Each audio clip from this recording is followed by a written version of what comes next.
Welcome back. Right now, French officials are considering a state of emergency to prevent more deadly unrest from unfolding across the country. I want you to look at this video from Paris. Chaos erupted into what police are calling the worst riots they have seen since 1968. Overall, more than 130,000 people took part in violent demonstrations across the country. And now President Emmanuel Macron is vowing action, saying he will, quote, never accept violence. But what does that mean? NBC's Lucy Kafanov is live in Paris. Lucy, these images are stunning, and there's more protests expected to come. Why exactly are they protesting?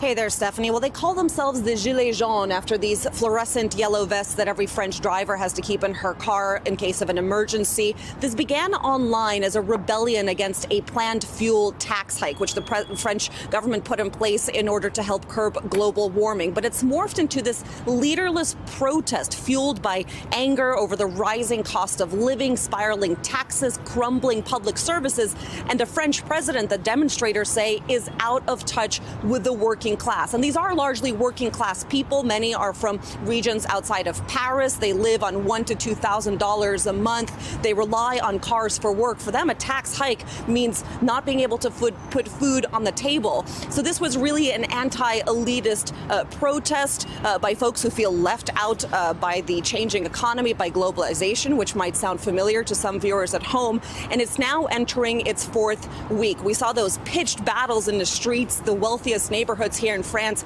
including the Arc de Triomphe behind me, turned into something that looked like war zones, tear gas, water cannon. They come out every Saturday, and we saw signs of this protest expanding today.